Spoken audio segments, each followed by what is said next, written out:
segundo ano, tudo bem? Então vamos dar continuidade à nossa aula de geografia? Vamos continuar a trabalhar o capítulo 16, espaços agrários, tá bom? Então vamos lá, gente. Então hoje a gente finaliza a questão sobre os espaços agrários e na próxima aula a gente já dá sequência ao novo capítulo da apostila, tá? Então acompanhem comigo e aproveitem para anotar as dúvidas para a gente sanar essas dúvidas na próxima aula no Zoom, tá? Então vamos lá. Vocês conhecem essa moça que aparece na tela de vocês? O que será que essa moça tem a ver com a nossa aula de hoje, com a nossa aula que principalmente é voltada para agricultura e pecuária, não é mesmo? Com esse capítulo que fala principalmente do primeiro setor, que nós já vimos que o primeiro setor vai tratar principalmente da agricultura e da pecuária, o segundo setor da economia, indústrias, o terceiro, comércio e prestação de serviços, e o já admitido, já criado, o quarto setor, que seriam referente às pesquisas científicas, né? E o que essa moça tem a ver com a nossa aula de hoje, a Anitta? Seguinte, gente, a Anitta apareceu bastante na mídia durante esse mês porque ela comentou bastante sobre a MP 910, que é a chamada de MP da grilagem. Por quê? O que é uma MP? Uma medida provisória. É como se fosse um decreto do presidente que ele tem uma validade, tá? E quando encerra essa validade, cabe aos deputados votarem se isso continua ou não. Tá, professora, mas o que isso tem a ver com a nossa aula?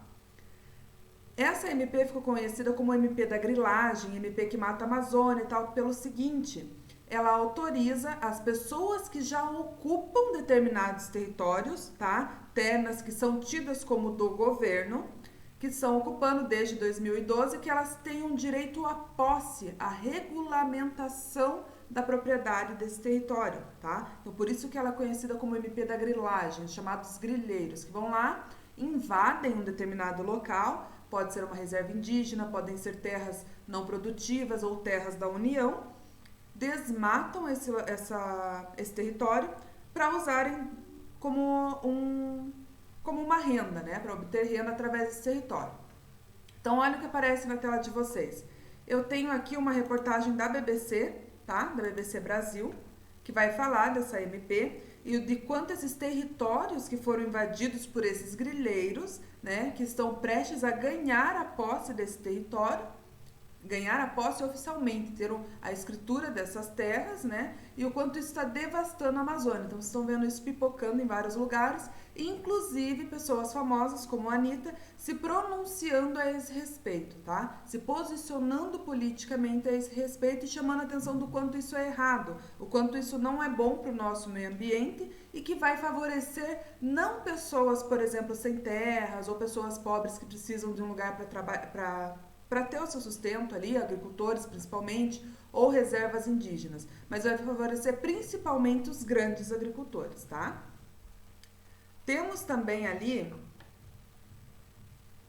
uma reportagem do Greenpeace, tá? Tá no site oficial deles, que tá falando sobre o desmatamento da Amazônia, como tá aumentando esse desmatamento, como isso está desenfreado, principalmente durante a pandemia, porque agora não tem tanta gente para fiscalizar, tá? Então, como isso tá ocorrendo de maneira desenfreada, tá?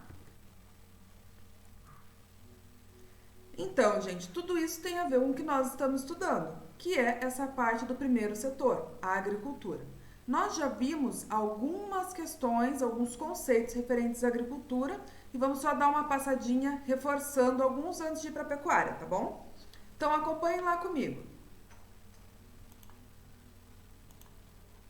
Nós já vimos que a agricultura ela se diferencia em intensiva, principalmente o agronegócio, a produtividade, e a extensiva, que caracteriza aquela agricultura mais familiar, mais camponesa, tá? Aquela agricultura de menor território.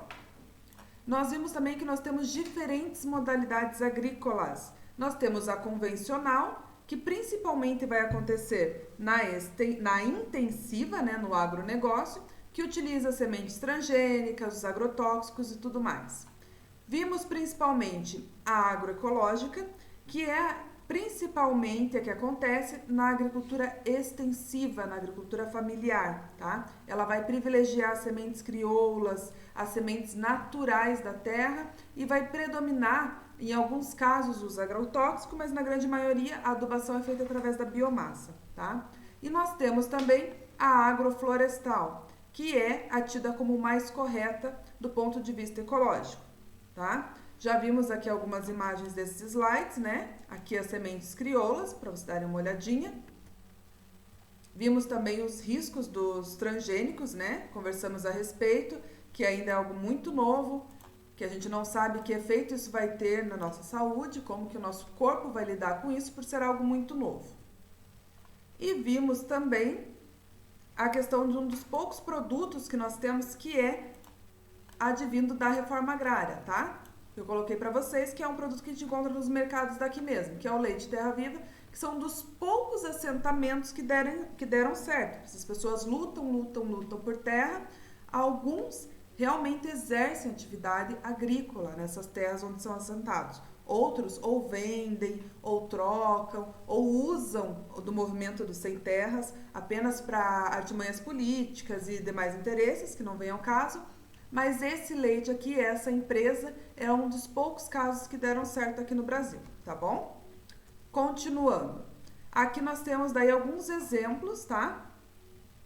Dessas modalidades que eu falei para vocês. Então, aqui em cima vocês vão ver a agroflorestal, olha só, tem a cultura aqui junto com as árvores, estão vendo? E não é uma monocultura, são várias coisas cultivadas ao mesmo tempo e uma favorecendo a outra, tanto a sombra das árvores, os nitratos ali presentes por conta das várias espécies que estão sendo cultivadas. Aqui eu tenho mais um exemplo de agricultura agroflorestal. Estão vendo? Aqui eu já tenho um exemplo da agricultura convencional, tá vendo?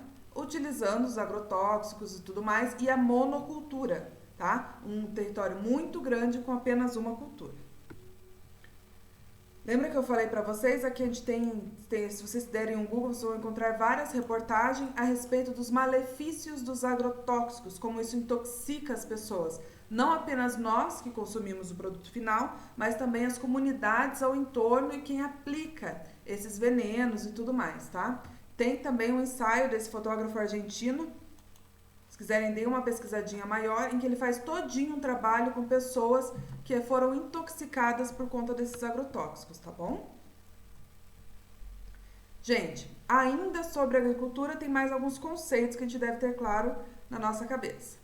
Principalmente que a agricultura de subsistência, que é aquela agricultura mais familiar, tá? Pode ou não haver a comercialização, tá? E às vezes ela se dá por base da troca de produtos. Por exemplo, eu tenho lá uma fazendinha e eu cultivo alguns hortifrutis e troco com você que tem uma fazendinha também, tem lá uma vaquinha, troco por leite, por aí vai, tá? Temos a agricultura comercial, que é predominantemente destinada ao mercado, tá? Então, ela existe só para ser comercializada, que é essa agricultura extensiva e convencional.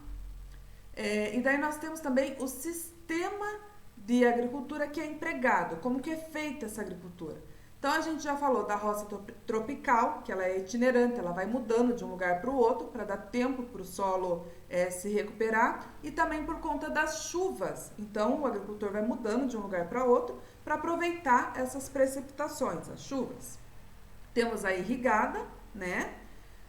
Temos o plantation, que é uma herança colonial, é desde o tempo do Brasil colonial. Quais são as características de uma plantation? Primeiro, monocultura, então só se cultiva um único tipo de alimento, exportação e a mão de obra temporária. Lembra? Nós falamos sobre os boias frias. O que são os boias frias? E temos a chamada agricultura moderna, que é essa que usa transgênicos, agrotóxicos e que o foco é na produtividade, inclusive usando a nanotecnologia, as pesquisas para se produzir mais em menos tempo e assim gerar mais lucros, tá? Mostrei para vocês alguns tipos de agricultura. Então, a jardinagem, que é aquela principalmente aqui em cima, olhem só, que são usadas principalmente na Ásia, ali, plantação de arroz, tá?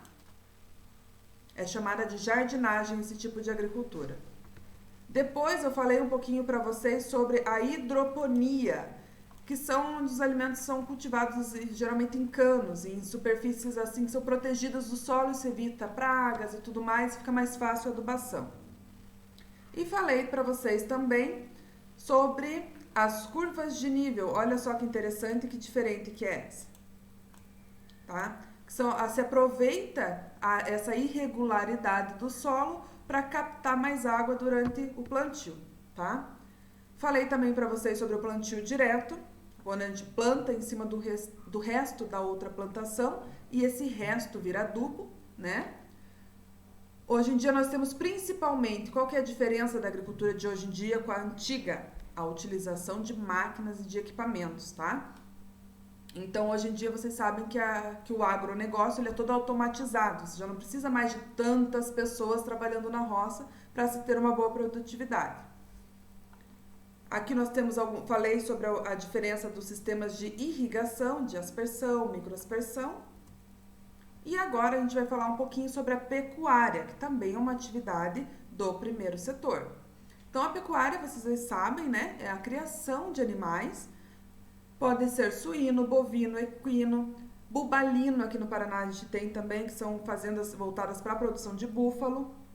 Abelhas também é chamado, entra nessa parte da pecuária, tá? E ela se divide assim como a agricultura em intensiva, que é aquela voltada para a produção do leite, dos derivados que aquele animal vai proporcionar.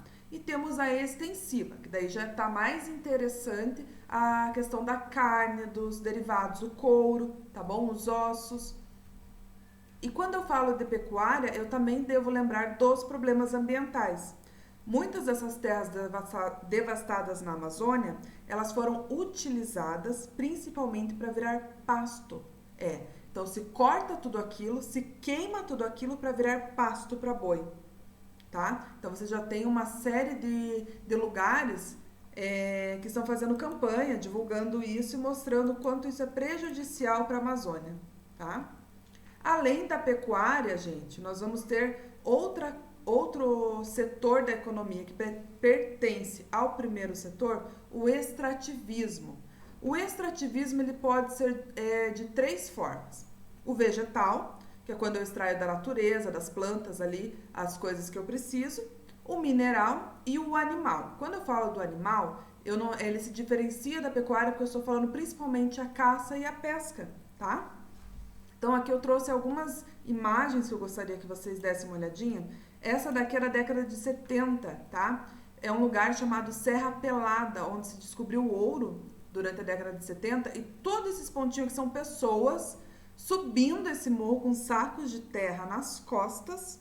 Então pense o seguinte, era uma grande montanha e eles foram, digamos, desmanchando isso na base do saco mesmo, enchendo saquinhos de terra, carregando nas costas da pior maneira possível, e eles conseguiram destruir a montanha. Onde tinha montanha, hoje tem um grande vale, um grande buraco, tá? Isso aconteceu na década de 70 aqui no Brasil. Trago também para vocês, lembram? Mariana, super recente, a geração de vocês lembra o desastre de Mariana. As mineradoras, rompeu-se a barragem e ocasionou toda essa tragédia ambiental e social, não é mesmo? Trago também, nem tudo é notícia ruim, né, minha gente? Então, trago para vocês também algumas tribos indígenas que ajudam a fazer é uma maneira de subsistência dessas tribos. Essas tribos vão para a mata, captam vários recursos, dentre eles borracha, mas principalmente recursos naturais voltados para a parte de cosméticos. Então a Natura tem uma parceria bem legal com essas propriedades indígenas, que é uma empresa que respeita bem essa questão ambiental e social, que é assim, a Natura paga esses indígenas para ter essa matéria-prima, tá? Porque algumas coisas são só lá da floresta amazônica mesmo, e só os índios conhecem. E esses índios também ajudam a conhecer coisas novas que nós ainda não conhecemos, sabe? Coisas que a gente ainda não descobriu. Tá bom? Vamos para o próximo. A silvicultura, sabe o que é isso? Silvicultura é quando eu planto árvores. Sim, vocês sabem que nós temos já há algum tempo essas políticas para acabar com com o desmatamento das florestas. Então, para abastecer as empresas, principalmente que usam, né, a madeira, o papel, a celulose, é preciso se plantar essas árvores para depois de um determinado tempo você colher, tá? Então, a silvicultura, ela é a cultura de árvores. Diferente do extrativismo, que ele extrai o que já está presente na natureza, essas árvores elas são plantadas para serem cortadas, né? E infelizmente parece que não, mas isso gera problemas ambientais também, tá? Tem algumas árvores, principalmente o pinus, e aqui no Paraná, e aqui perto da gente, a gente tem a cidade de Tunas do Paraná, onde é bem comum se plantarem pinos. Então, às vezes, eles cercam as propriedades com árvores de pinos, para quando essas árvores crescerem, eles poderem cortar. O problema é que essa árvore, ela assoria o solo de uma tal forma, ela suga todos os nutrientes, que as árvores nativas daquele local deixam de existir. Elas vão morrendo, porque o pinus é também, como se ele fosse uma espécie de parasita. Ele suga o nutriente de outras árvores, de outras espécies, tá? Além da flora também, né, gente? Os animais são acostumados a viver num determinado espaço com determinadas árvores. Quando muda todo esse ecossistema, você tem um impacto ambiental também. E por último, e não menos importante, vamos falar sobre o turismo rural, tá? Então, a gente já falou da agricultura, da pecuária, do extrativismo, e agora a gente vai fechar esse mundo agrícola, né, de primeiro setor, falando do turismo rural. Então, o turismo rural está crescendo muito no Brasil, então as pessoas estão saindo das cidades e procurando aí uma forma mais tranquila, né, de viajar. No Brasil, ele cresce 3% ao ano, no mundo ele está crescendo 6% ao ano. Então, eu trouxe aqui alguns lugares, tá? E eu vou privilegiar a nossa geografia. Então, em Colombo, em Santa Felicidade, em Campo Largo, vocês têm o Circuito Italiano, que é uma rede turística voltada principalmente para a gente viver essas coisas da fazenda, essa coisa mais light, mais rural, tá? Essa fotinha é daqui de Colombo.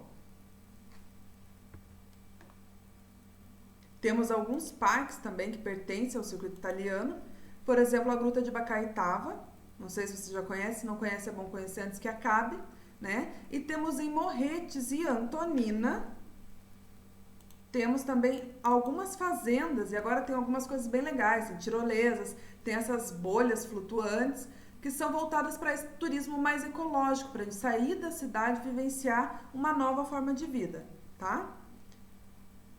Temos Morretes, para quem não andou de trem é uma ótima experiência. E temos inúmeras cachoeiras aqui no Paraná, então é bem legal vocês conhecerem. Se tiver a oportunidade de repente fazer um programa diferente, é uma ótima opção. Gente, com isso a gente encerra o nosso conteúdo, tá bom? E daí amanhã na nossa aula do Zoom, nós vamos, se vocês tiverem alguma dúvida, já me tragam. E a gente pode também iniciar o próximo capítulo. Então, se tiver alguma dúvida, se não entendeu algum conceito, quiser trazer alguma coisa nova, amanhã é o momento, tá? Aqui eu tenho para vocês, só para encerrar, um gráfico a respeito do que representa esse primeiro setor na economia, tá? De cada país. E aqui vocês vão perceber o seguinte, que apesar da gente dedicar toda essa aula para falar do primeiro setor, olha o quanto que ela representa na economia do Brasil, do nosso PIB, nosso Produto Interno Bruto, na riqueza do país. Tudo que a gente falou vai representar apenas 6% do nosso PIB, tá? O que predomina principalmente é o terceiro setor, que compõe os serviços e comércio, tá bom? Então a gente encerra por aqui e eu espero vocês na próxima aula. Um beijão e até a próxima!